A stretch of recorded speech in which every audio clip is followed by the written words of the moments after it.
이 이야기는 경상북도 대구시에 사는 박순자 할머니의 실제 사연을 각색하였습니다. 허름한 옷차림의 할머니가 명품관 유리문을 밀고 들어섰습니다. 유리문이 열리면서 내부의 따뜻한 공기가 할머니의 얼굴을 감쌌지요. 할머니는 잠시 멈춰서서 명품관 내부를 둘러보았습니다. 화려한 조명 아래 진열된 고급 가방과 지갑들이 빛나고 있었습니다. 할머니는 가벼운 한숨을 내쉬고는 천천히 걸음을 옮겼어요.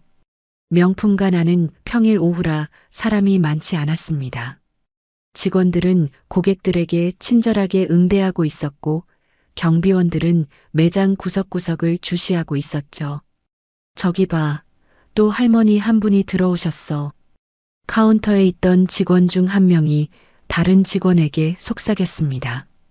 최근 명품관에서 허름한 옷차림의 노인들이 고급 지갑이나 장신구를 훔쳐가는 사건이 여러 차례 발생했기 때문입니다.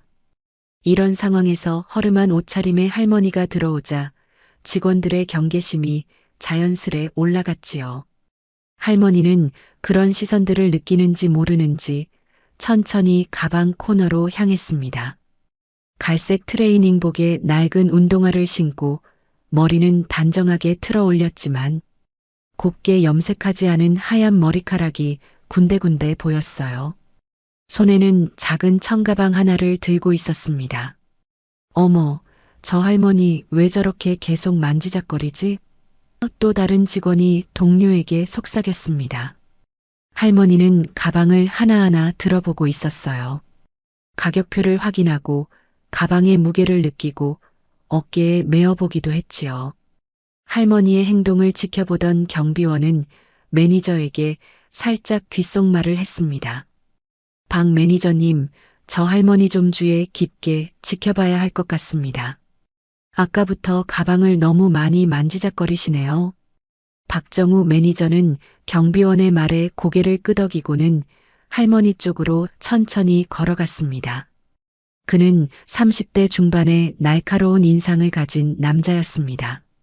명품관에서 일한 지 5년 차, 실적이 좋아 빠르게 매니저 자리에 올랐지만 직원들 사이에선 지나치게 권위적이라는 평가를 받고 있었어요.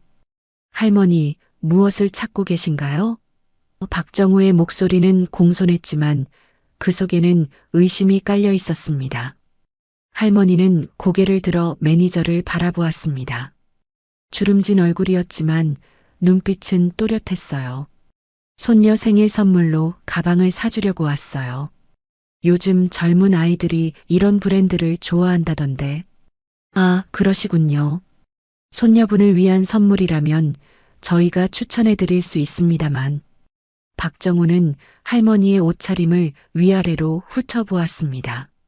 이 매장의 제품들은 가격대가 꽤 높은 편인데 혹시 예산이 어느 정도인지. 할머니는 가방을 내려놓고 천천히 고개를 저었습니다. 가격은 상관없어요. 마음에 드는 걸로 사주고 싶어서요. 박정우의 표정이 미묘하게 변했습니다. 그는 할머니가 아마도 가격을 제대로 모르고 있다고 생각했지요. 그때 할머니가 진열대에 있는 최신 컬렉션의 가방을 집어들었습니다. 그것은 이번 시즌 가장 비싼 제품 중 하나였어요. 할머니, 그 가방은 300만 원이 넘는 제품인데요. 박정우가 조심스럽게 말했습니다. 할머니는 잠시 가방을 들여다보다가 웃으며 말했습니다. 괜찮아요. 손녀가 좋아할 것 같으면 사줄 거예요. 그 순간 할머니가 가방을 들고 있던 손이 살짝 떨렸고 가방이 바닥에 떨어졌습니다. 박정우는 재빨리 가방을 집어들었지요. 그리고 할머니의 청가방이 열린 것을 발견했습니다. 그 안에는 작은 도시락과 물병, 그리고 지갑으로 보이는 것이 들어 있었어요. 할머니, 죄송하지만 저희 매장 규정상 개인 가방은 입구에 맡기셔야 합니다. 박정우의 목소리가 갑자기 딱딱해졌습니다. 할머니는 당황한 듯 했습니다. 아, 그런가요? 몰랐네요. 근데 이 가방에는 중요한 약이 있어서. 규정은 규정입니다. 박정우는 할머니의 말을 자르며 단호하게 말했습니다. 그의 눈빛이 차갑게 빛났어요. 아니면 가방을 맡기기 싫으시면 매장에서 나가셔도 됩니다. 할머니는 놀란 표정으로 박정우를 바라보았습니다. 주름진 손으로 자신의 작은 청가방을 꼭 쥐었지요. 명품관 안의 공기가 갑자기 무거워진 듯 했습니다. 주변에 있던 다른 고객들도 이 상황을 눈치챘는지 슬며시 쳐다보고 있었어요. 내가 도둑으로 보이나요? 할머니의 목소리가 조금 떨렸습니다. 당황스러움과 서러움이 섞인 목소리였지요. 이렇게 나이 든 사람을 의심하시나요? 박정우는 한숨을 내쉬었습니다. 최근 도난 사건이 여러 번 있었기에 경계를 늦출 수 없었어요.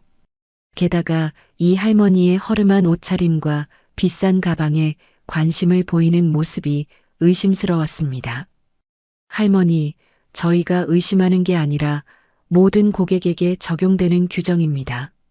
최근 도난 사건이 많아서 더 신경 쓰고 있을 뿐이에요. 할머니는 고개를 저었습니다. 내가 비록 이렇게 옷을 허름하게 입었다고 해서 도둑으로 의심받아야 하나요? 난 그저 손녀 선물을 사러 온 것뿐인데. 그때 매장 뒤편에서 젊은 여직원 한 명이 다가왔습니다. 윤미라는 이름표를 달고 있던 그녀는 20대 후반으로 보였습니다.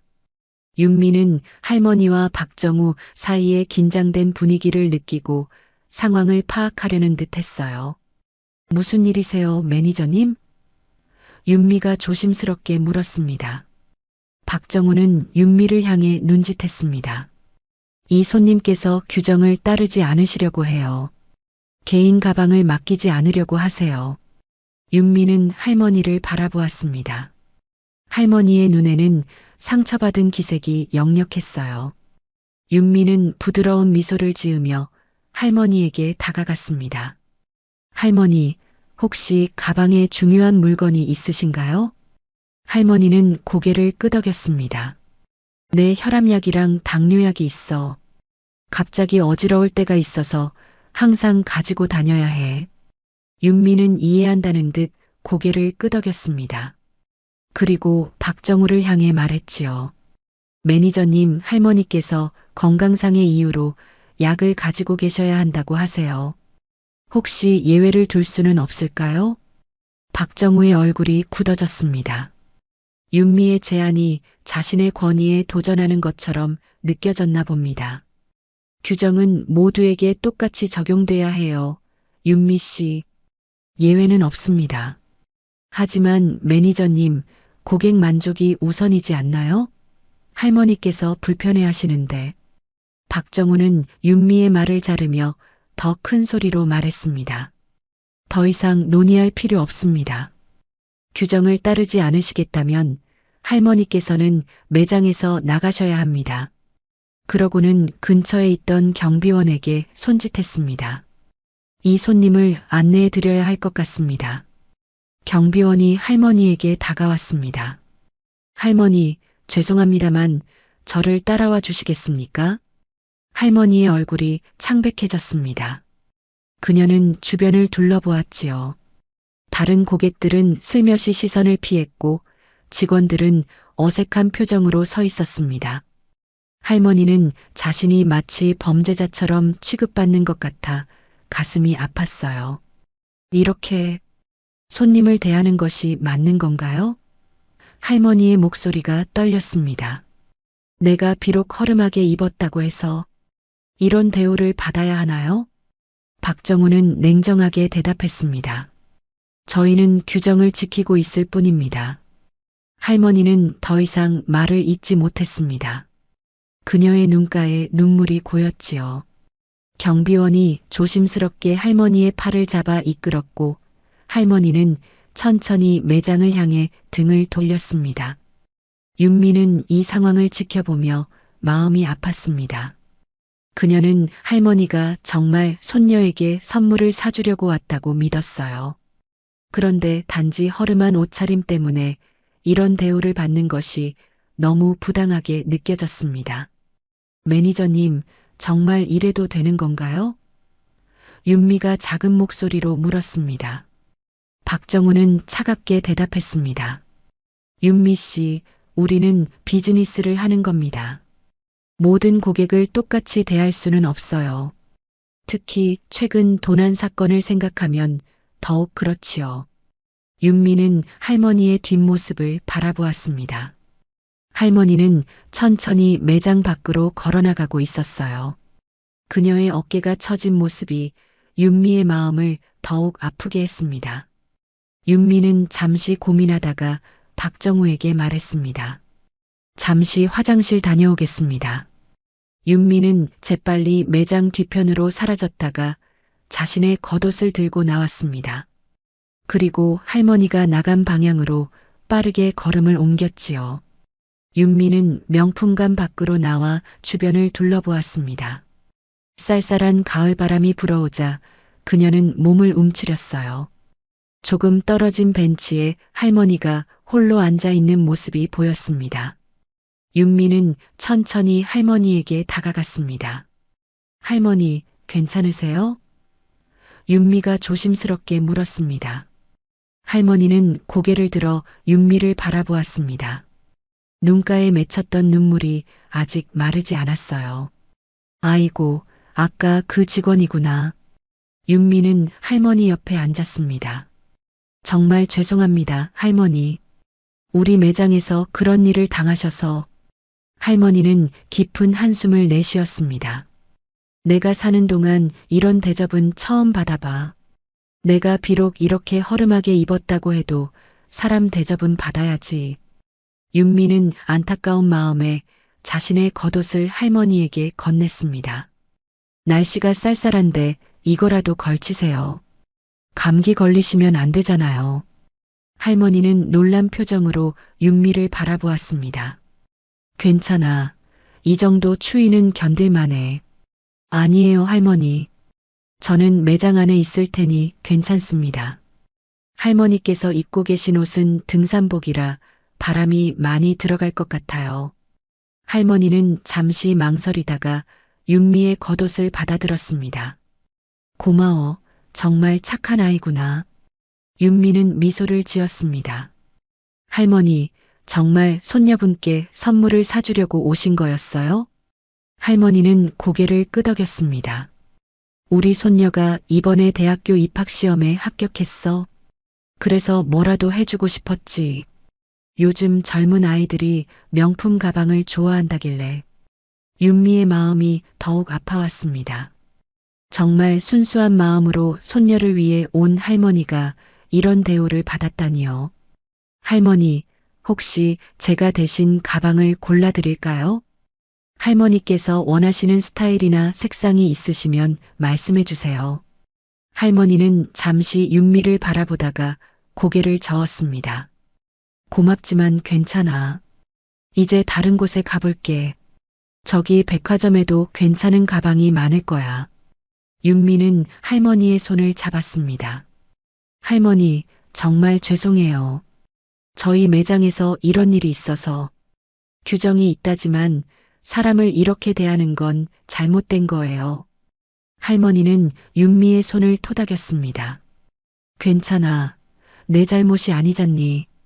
넌 오히려 나를 도와주려고 했잖아. 하지만 그래도 윤미의 목소리가 떨렸습니다. 할머니는 윤미의 얼굴을 자세히 바라보았습니다. 내 이름이 뭐니? 윤미라고 합니다. 정윤미요.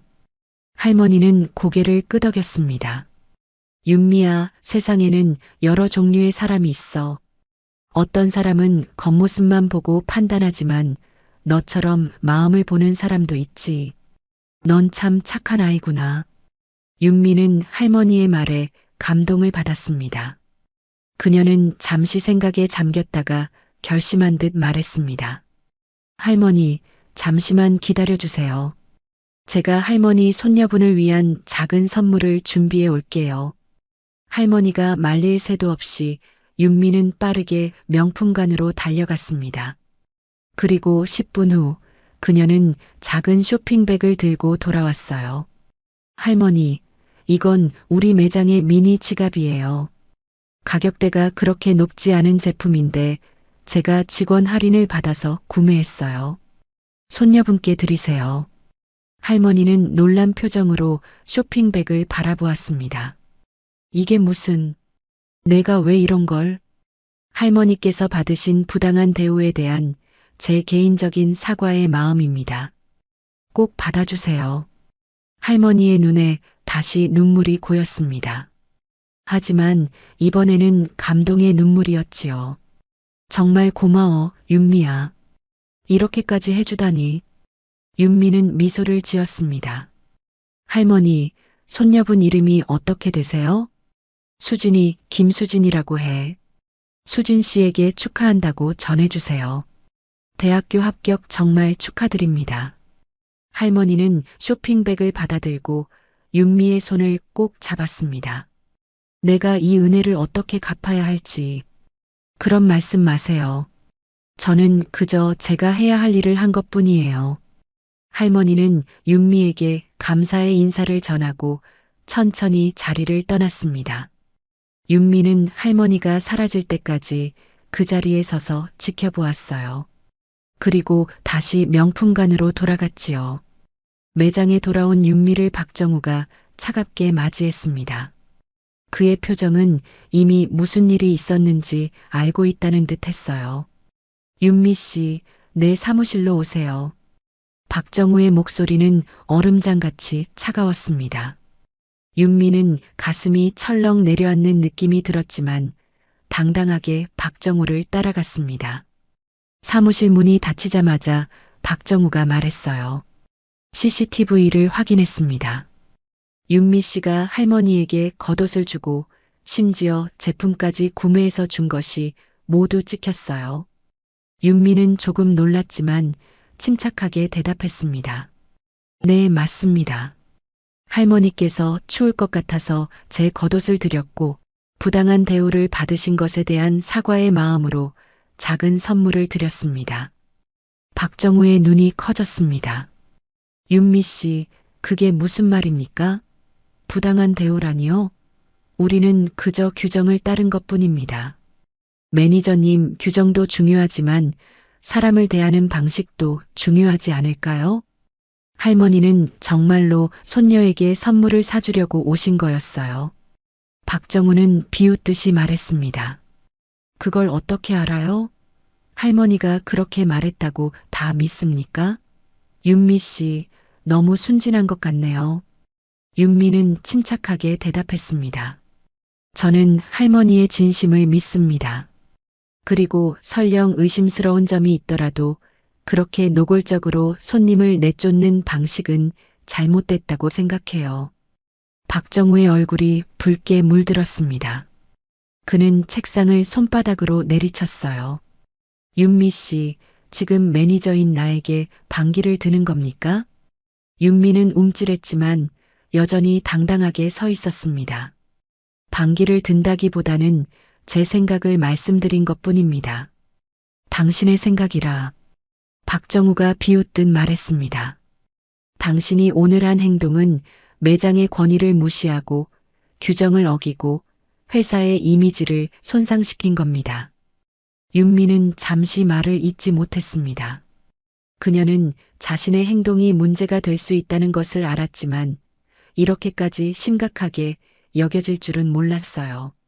매니저님, 저는 단지 고객 서비스 차원에서. 고객 서비스요? 박정우가 말을 잘랐습니다. 당신이 할머니에게 개인 물품을 주고 심지어 직원 할인을 사용해 제품을 구매해 준 것이 고객 서비스입니까? 그건 규정 위반이에요. 윤미는 입술을 깨물었습니다. 그녀는 감정이 격해지는 것을 느꼈지만 최대한 침착함을 유지하려 했어요. 제 행동이 규정에 어긋난다면 사과드립니다. 하지만 저는 제가 한 일이 인간적으로는 옳다고 생각합니다. 박정우는 한숨을 내쉬며 의자에 등을 기댔습니다. 그는 잠시 윤미를 바라보다가 차갑게 말했어요. 윤미 씨, 당신은 해고입니다. 윤미의 눈이 커졌습니다. 그녀는 귀를 의심했어요. 네, 해고요? 네, 해고입니다.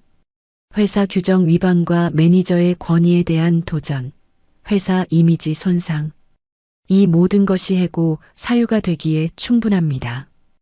윤미는 숨이 막히는 느낌이었습니다. 그녀는 이 회사에서 2년 동안 성실하게 일해왔어요. 고객 평가도 항상 좋았고 실적도 나쁘지 않았습니다. 그런데 단지 할머니를 도와주려 했다는 이유로 이렇게 갑작스럽게 해고당하다니. 매니저님, 제발 다시 한번 생각해 주세요. 저는 이 일이 정말 좋고 열심히 해왔습니다. 한 번의 실수가 아니라 의도적인 규정 위반입니다. 박정우는 단호하게 말했습니다. 오늘 퇴직 절차를 밟으세요. 개인 물품을 정리하고 오후 내로 회사를 나가주시기 바랍니다. 윤미는 더 이상 말을 잇지 못했습니다. 그녀의 눈에 눈물이 고였지만 박정우 앞에서 울고 싶지는 않았어요. 그녀는 입술을 꽉 깨물고 고개를 끄덕였습니다. 알겠습니다. 퇴직 절차를 밟겠습니다. 윤미가 사무실 문을 향해 걸어갈 때 박정우가 마지막으로 말했습니다. 윤미 씨 같은 직원은 언제든지 다시 뽑을 수 있어요. 명품관에서 일하고 싶어 하는 사람들은 줄을 서 있으니까요.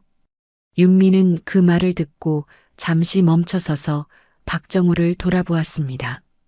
그녀의 눈에는 슬픔과 분노가 교차했지만 그녀는 아무 말도 하지 않고 사무실을 나왔습니다. 직원 휴게실에서 윤미는 자신의 사물함을 정리했습니다. 손이 떨려 물건들을 제대로 집을 수가 없었어요. 결국 그녀는 사물함 앞에 주저앉아 눈물을 터뜨렸습니다. 윤미야, 무슨 일이야? 동료 직원인 소연이 휴게실로 들어와 윤미의 어깨를 토닥였습니다. 윤미는 흐느끼며 상황을 설명했습니다. 소연은 놀란 표정으로 윤미의 이야기를 들었어요. 정말 그런 이유로 해고라니. 너무하다. 소연이 분개했습니다. 우리 매니저가 권위적인 건 알았지만 이건 정말 심하네. 윤미는 눈물을 닦으며 일어섰습니다. 괜찮아, 소연아. 내가 규정을 어긴 것도 사실이니까. 다른 일자리를 찾아봐야지. 하지만 윤미야, 넌 정말 잘못한 게 없어. 그저 인간적으로 행동했을 뿐인데. 윤미는 쓸쓸하게 웃었습니다. 인간적인 게 잘못이 되는 세상이구나. 윤미는 개인 물품을 모두 가방에 넣고 명품관을 떠났습니다. 밖은 이미 어두워지기 시작했어요. 가을 저녁의 차가운 공기가 그녀의 뺨을 스쳤습니다. 그녀는 자신의 겉옷이 할머니에게 있다는 것을 깨닫고 쓴웃음을 지었어요. 하지만 후회는 없었습니다. 그 할머니의 따뜻한 미소를 생각하면 자신이 한 일이 옳았다고 느꼈지요. 버스 정류장에 도착한 윤미는 벤치에 앉아 깊은 한숨을 내쉬었습니다. 이제 어떻게 해야 할지 막막했어요. 당장 월세와 생활비를 걱정해야 했고 새 일자리를 찾아야 했습니다. 하지만 지금 그녀의 머릿속은 복잡한 생각들로 가득 차 있었지요. 버스를 타고 집으로 돌아가는 동안 윤미는 창밖으로 흐르는 도시의 불빛을 멍하니 바라보았습니다. 오늘 있었던 일들이 마치 영화의 한 장면처럼 머릿속에서 반복해서 재생되었어요. 할머니의 상처받은 표정, 박정우의 차가운 목소리, 그리고 해고 통보. 집에 도착한 윤미는 불도 켜지 않은 채 소파에 몸을 던졌습니다. 어둠 속에서 그녀는 오늘 있었던 일을 곱씹었습니다.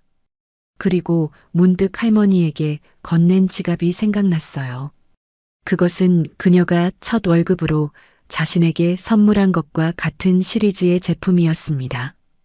특별한 의미가 있는 물건이었지만 할머니의 손녀에게 기쁨을 줄 수 있다면 그것으로 충분하다고 생각했어요. 윤미는 눈을 감고 잠시 쉬고 싶었지만 머릿속은 여전히 복잡했습니다. 그녀는 자신의 행동이 옳았는지 다른 방법은 없었는지 계속해서 생각했어요. 결국 그녀는 지친 몸을 이끌고 침대로 향했습니다. 내일은 새로운 일자리를 찾기 위해 일찍 일어나야 했으니까요. 그날 밤 윤미는 쉽게 잠들지 못했습니다. 그리고 그녀는 자신이 만났던 할머니가 어떤 분인지, 그 작은 선물이 손녀에게 잘 전해졌는지 궁금해하며 잠이 들었어요. 다음 날 아침 윤미는 무거운 몸을 일으켰습니다. 밤새 잠을 설쳐서인지 머리가 지끈거렸어요. 그녀는 느릿느릿 일어나 커피를 한 잔 끓였습니다. 창밖으로 보이는 도시의 아침은 평소와 다름없이 바쁘게 움직이고 있었지요. 자, 이제 새 일자리를 찾아봐야지. 윤미는 혼잣말을 하며 노트북을 펼쳤습니다. 그때 갑자기 초인종 소리가 들렸어요. 윤미는 의아한 표정으로 시계를 바라보았습니다. 아직 오전 8시도 되지 않았는데 누가 찾아왔을까요? 누구세요? 윤미가 인터폰을 통해 물었습니다. 김 여사님께서 보내셔서 왔습니다. 낯선 남자의 목소리가 들렸어요. 윤미는 고개를 갸웃했습니다. 김 여사님? 누구지? 그녀는 조심스럽게 현관문을 열었습니다. 문 앞에는 정장을 갖춰 입은 중년 남성이 서 있었습니다. 그는 공손하게 고개를 숙이며 말했어요. 정윤미 씨 맞으신가요? 네, 맞습니다만. 무슨 일로 오셨나요? 김명자 회장님께서 보내셔서 왔습니다. 회장님께서 윤미 씨를 뵙고 싶어 하십니다.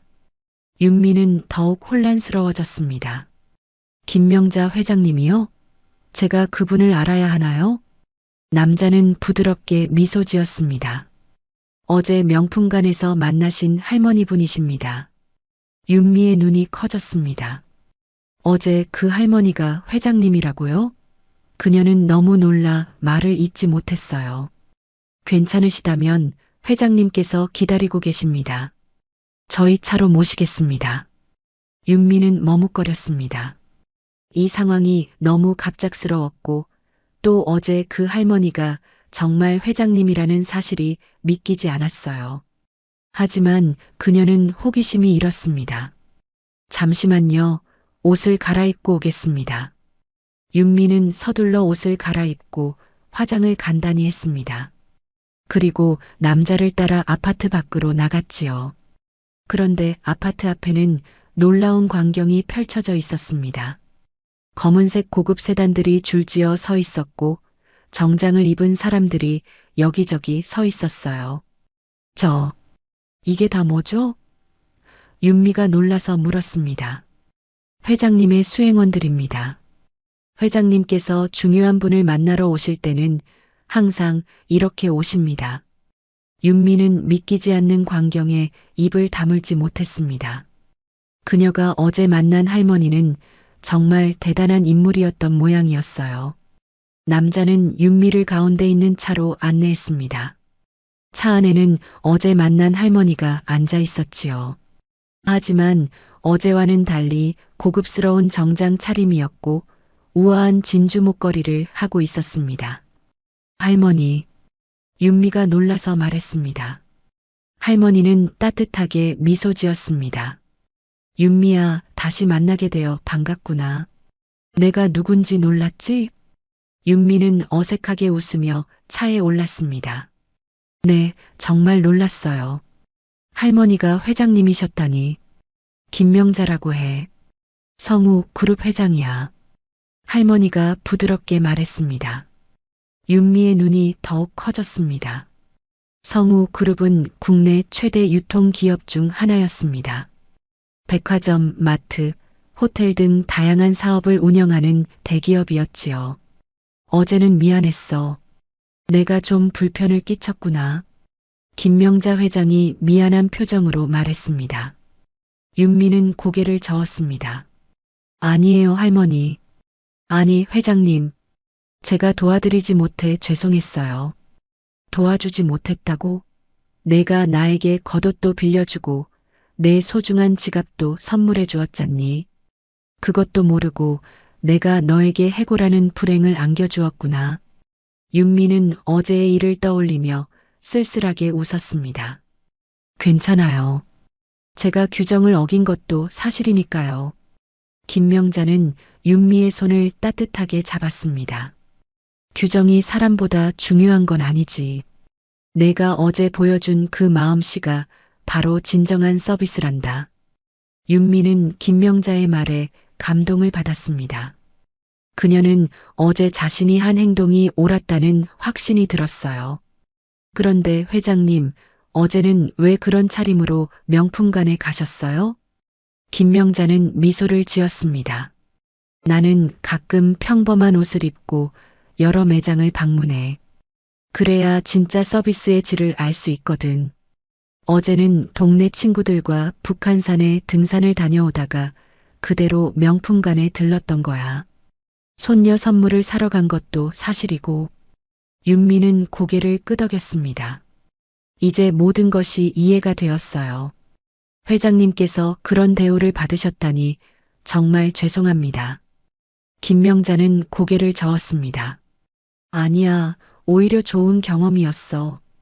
내가 운영하는 매장들이 어떤 서비스를 제공하고 있는지 정확히 알게 되었으니까. 그리고 그녀는 윤미를 향해 따뜻한 미소를 지었습니다. 너 같은 좋은 사람도 만났고.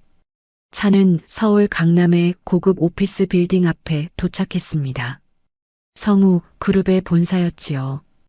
윤미는 긴장된 표정으로 김명자를 따라 건물 안으로 들어갔습니다.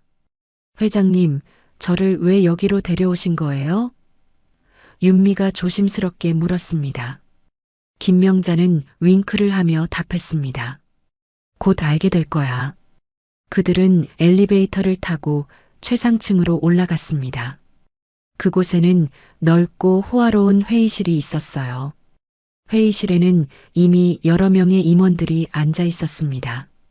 여러분, 이분이 내가 어제 말했던 정윤미 씨입니다. 김명자가 윤미를 소개했습니다. 임원들은 일제히 일어나 윤미에게 인사했습니다. 윤미는 당황스러움에 어색하게 고개를 숙였어요.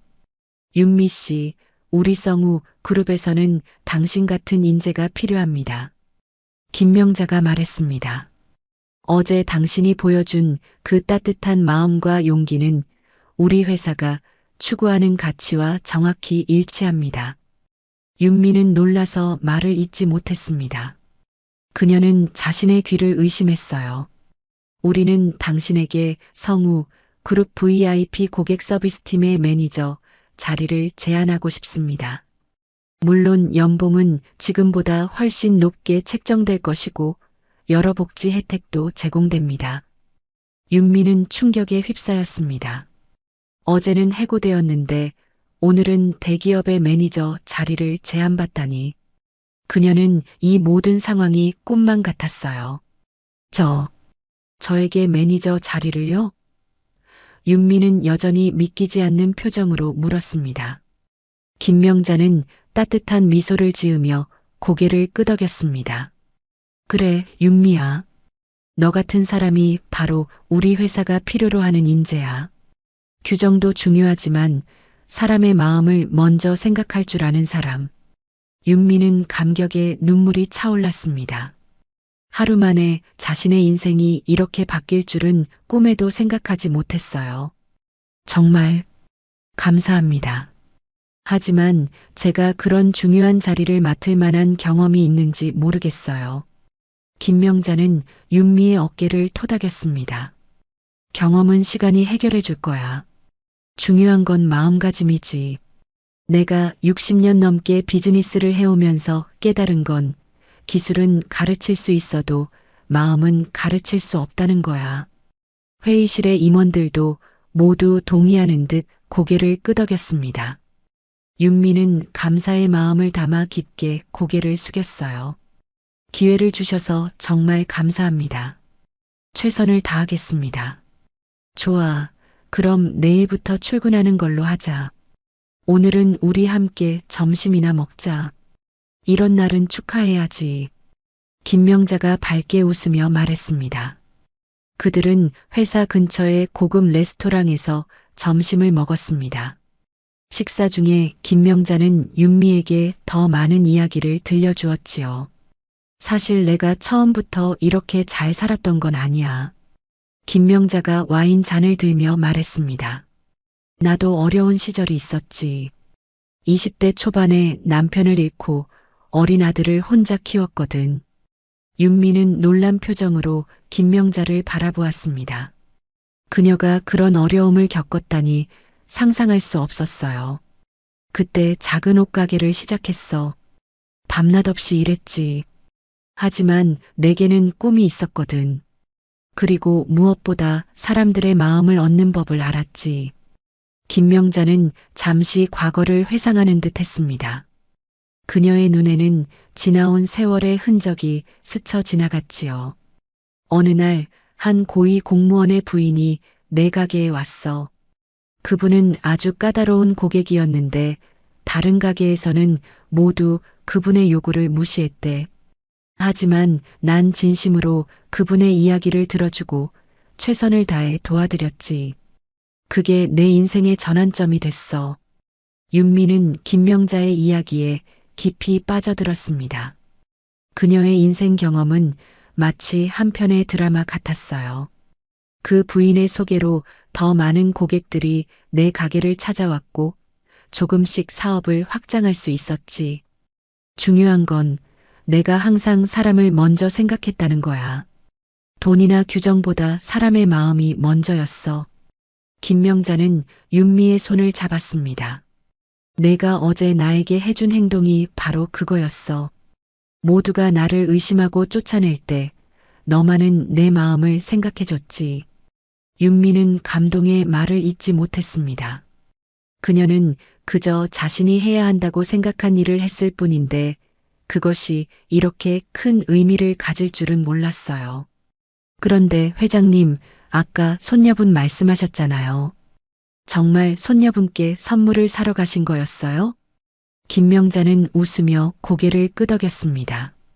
그럼 우리 수진이가 이번에 서울대 의대에 합격했거든. 내가 너무 자랑스러워서 특별한 선물을 해주고 싶었지. 와, 정말 대단하네요. 축하드립니다. 고마워. 그런데 내가 내 지갑을 수진이에게 줬더니 너무 좋아하더라. 내 마음이 담긴 선물이라 더 특별하대. 윤미는 기뻤습니다.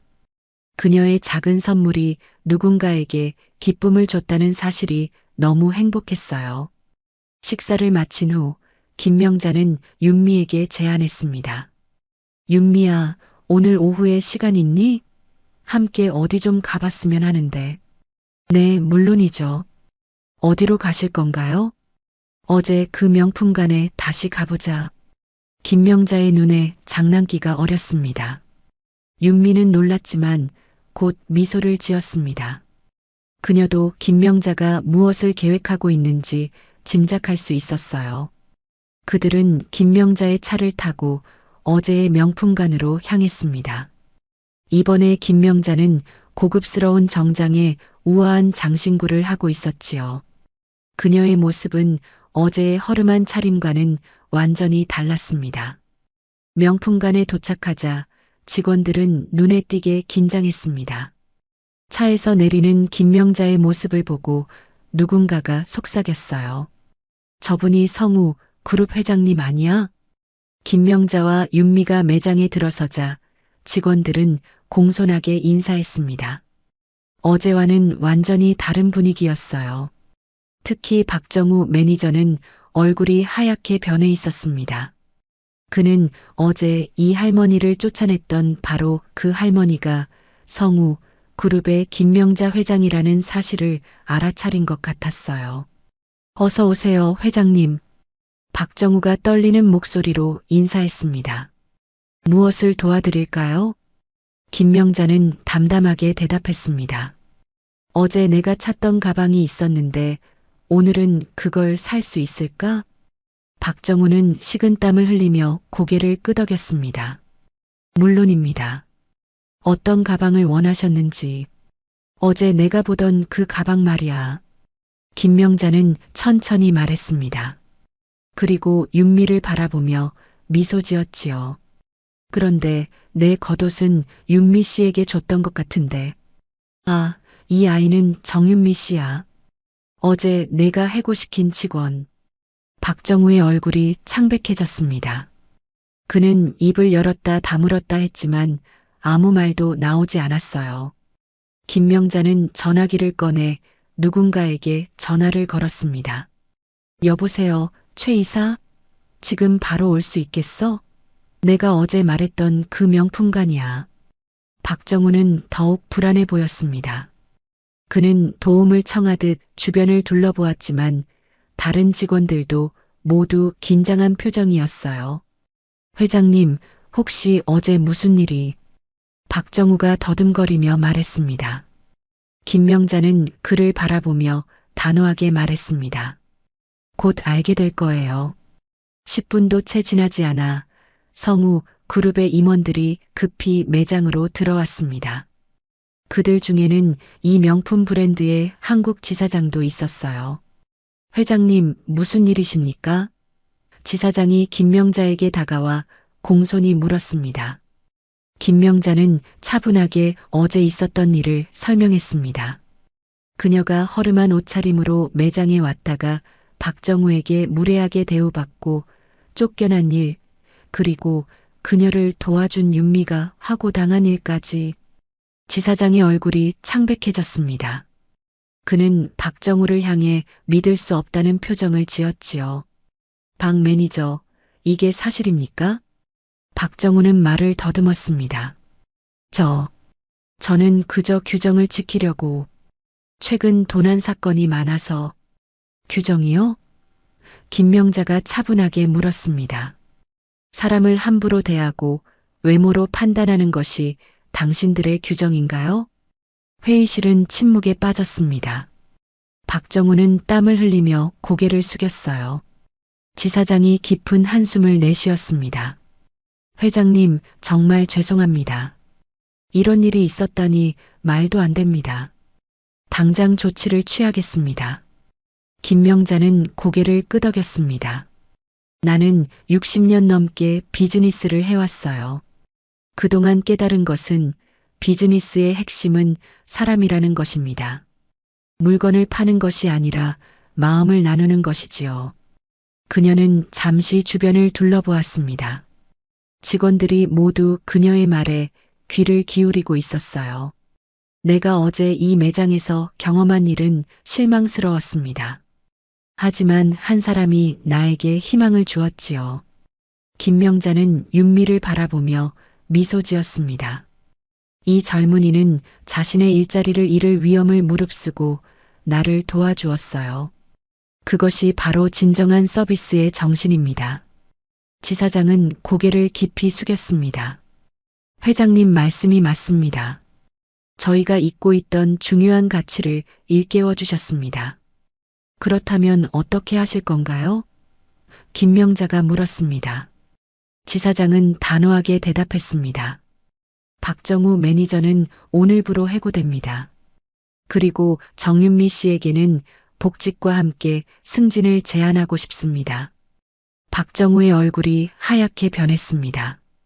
그는 뭔가 말하려 했지만 지사장의 단호한 표정에 입을 다물었어요. 김명자는 미소를 지었습니다. 그런데 윤미 씨는 이미 우리 성우 그룹에서 일하기로 했어요. VIP 고객 서비스팀의 매니저로요. 지사장은 놀란 표정을 지었다가 이내 이해한다는 듯 고개를 끄덕였습니다. 역시 회장님께서는 한 발 앞서 계시군요. 큰 인재를 놓치게 되어 저희로서는 큰 손실입니다. 하지만 윤미 씨가 원한다면 당신네 매장의 자문 역할을 할 수도 있을 것 같네요. 어떻게 생각해요, 윤미 씨? 김명자가 윤미를 바라보며 물었습니다. 윤미는 잠시 생각하다가 고개를 끄덕였습니다. 제가 도울 수 있다면 기꺼이 그렇게 하겠습니다. 지사장은 기쁜 표정으로 말했습니다. 정말 감사합니다. 저희에게 큰 도움이 될 것 같습니다. 김명자는 만족스러운 표정으로 자리에서 일어났습니다. 자, 이제 나는 손녀 선물을 사야겠어요. 윤미 씨가 어제 줬던 지갑 말고 또 다른 선물도 사고 싶네요. 그녀와 윤미는 함께 매장을 둘러보며 가방을 고르기 시작했습니다. 직원들은 이전과 달리 진심 어린 서비스를 제공했고 김명자는 그것에 만족했어요. 쇼핑을 마친 후 김명자와 윤미는 카페에 앉아 차를 마셨습니다. 김명자는 감회에 젖은 표정으로 말했지요. 윤미야, 오늘 일이 어떻게 생각해? 윤미는 미소를 지었습니다. 아직도 꿈만 같아요. 어제는 해고되었는데 오늘은 이렇게 좋은 기회를 얻게 되다니. 세상 일이란 참 예측할 수 없는 법이지. 김명자가 차 잔을 들며 말했습니다. 하지만 한 가지 확실한 것은 진실된 마음은 언젠가는 보상받는다는 거야. 윤미는 고개를 끄덕였습니다. 그녀는 자신이 어제 한 행동이 옳았다는 것을 다시 한번 확신했어요. 회장님, 정말 감사합니다. 저에게 이런 기회를 주셔서. 김명자는 손을 저었습니다. 고마워할 필요 없어. 내가 그 자리에 있을 자격이 충분하기 때문에 제안한 거야. 내가 오히려 내게 고마워해야 하지.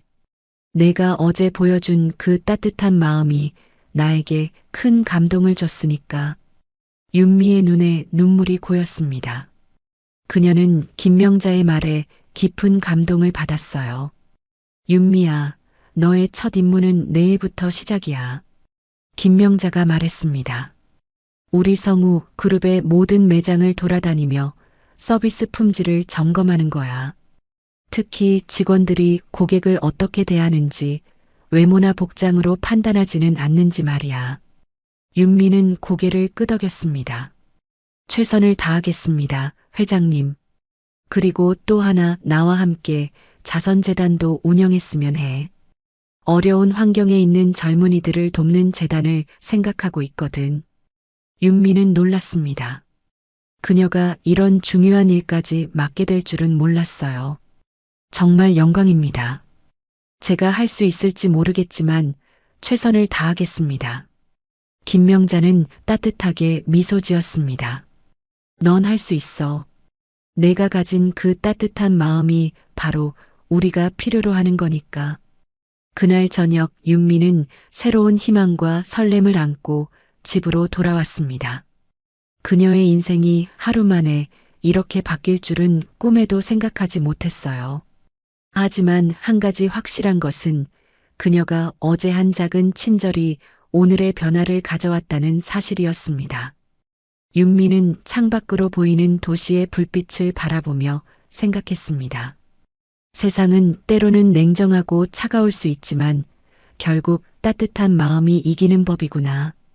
그녀는 내일부터 시작될 새로운 삶에 대한 기대감으로 가슴이 벅차올랐습니다. 그리고 무엇보다 자신이 옳다고 믿는 일을 했을 때의 그 단단한 자부심을 다시 한번 느꼈지요. 내일부터는 더 많은 사람들에게 따뜻함을 전할 수 있겠구나. 윤미는 혼잣말로 중얼거렸습니다. 그리고 깊은 행복감을 안고 잠자리에 들었어요. 한 달 후 성우 그룹 본사 회의실에서는 중요한 회의가 열리고 있었습니다. 윤미는 그동안의 활동 결과를 발표하기 위해 자리에 섰어요. 김명자 회장을 비롯한 주요 임원들이 모두 참석한 자리였습니다. 지난 한 달 동안 저희 VIP 고객 서비스팀은 성우 그룹 산하의 모든 매장을 방문하여 서비스 품질을 점검했습니다. 윤미가 자신감 있는 목소리로 말했습니다. 그 결과 대부분의 매장에서 좋은 서비스를 제공하고 있었지만 일부 매장에서는 개선이 필요한 부분도 발견했지요. 윤미는 슬라이드를 넘기며 계속 발표했습니다. 그녀의 모습은 한 달 전과는 많이 달라져 있었어요. 더 자신감 있고 당당한 모습이었습니다. 특히 고객의 외모나 복장으로 서비스 품질에 차등을 두는 경우가 여전히 일부 존재했습니다. 이에 저희 팀은 진심 서비스 캠페인을 기획했습니다. 김명자는 만족스러운 표정으로 고개를 끄덕였습니다. 그녀는 윤미가 이렇게 빠르게 적응하고 성장하는 모습을 보며 자신의 선택이 옳았음을 다시 한번 확신했어요. 이 캠페인의 핵심은 모든 고객은 VIP라는 것입니다. 외모나 복장, 나이, 성별 등에 관계없이 모든 고객에게 최상의 서비스를 제공하는 것이지요. 임원들은 윤미의 발표에 깊은 관심을 보였습니다. 그들도 윤미의 이야기가 단순한 구호가 아니라 실제 경험에서 우러나온 진심임을 느낄 수 있었어요. 그리고 저희는 이 캠페인의 일환으로 미스터리 쇼퍼 프로그램을 강화했습니다. 다양한 연령대와 다양한 복장의 쇼퍼들이 매장을 방문하여 서비스 품질을 평가하는 것이지요. 김명자가 박수를 치며 말했습니다. 윤미 씨, 정말 훌륭한 아이디어예요. 나도 앞으로 계속 미스터리 쇼퍼 역할을 할 테니 기대해요. 모두가 웃음을 터뜨렸습니다. 윤미도 미소를 지으며 고개를 끄덕였어요. 또한 직원 교육 프로그램도 개편했습니다. 단순한 매뉴얼 교육이 아니라 실제 사례를 바탕으로 한 감성 교육을 강화했지요. 규정도 중요하지만 그 규정을 적용할 때의 마음가짐이 더 중요하다는 것을 강조했습니다. 윤미는 마지막 슬라이드를 보여주었습니다. 그것은 한 달 전 그녀가 할머니에게 겉옷을 건네주는 모습이 담긴 CCTV 화면이었어요. 이것이 바로 저희가 추구하는 서비스의 본질입니다. 규정을 지키되 사람의 마음을 먼저 생각하는 것. 그것이 진정한 VIP 서비스라고 생각합니다. 회의실에 큰 박수 소리가 울려 퍼졌습니다. 임원들은 모두 윤미의 발표에 감동받은 듯 했어요. 김명자는 특히 만족스러운 표정으로 윤미를 바라보았습니다. 윤미 씨, 정말 훌륭한 발표였어요.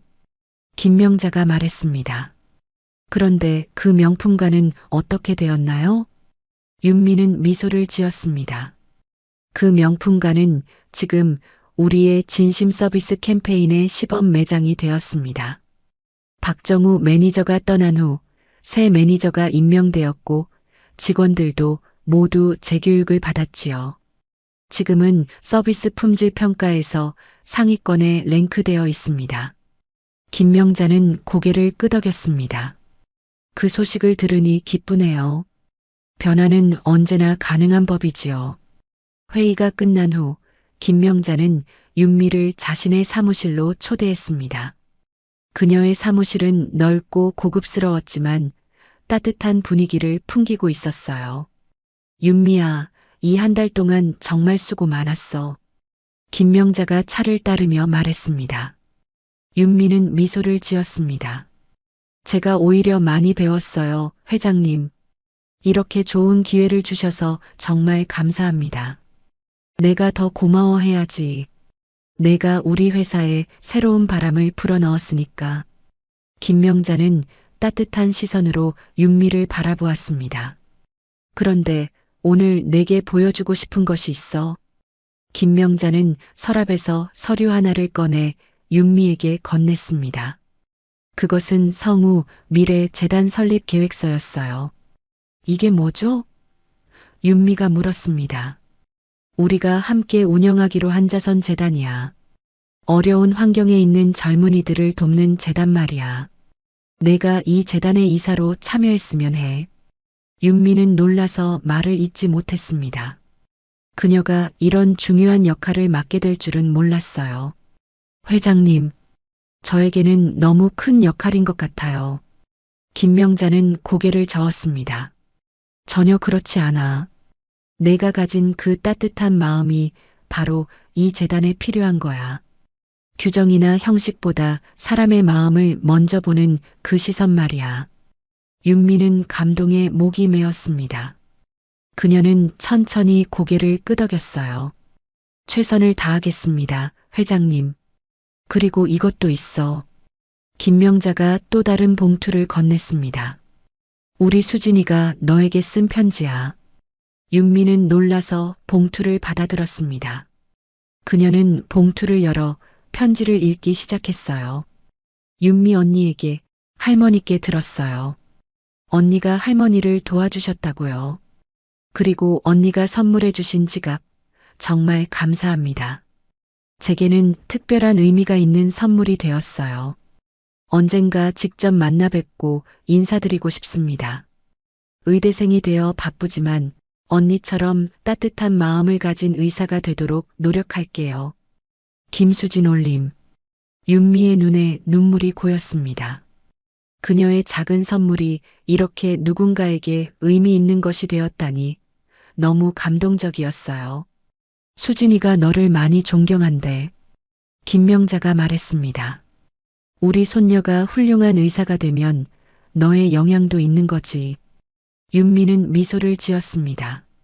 저는 그저 제가 해야 한다고 생각한 일을 했을 뿐인데 그게 바로 중요한 거야, 윤미야.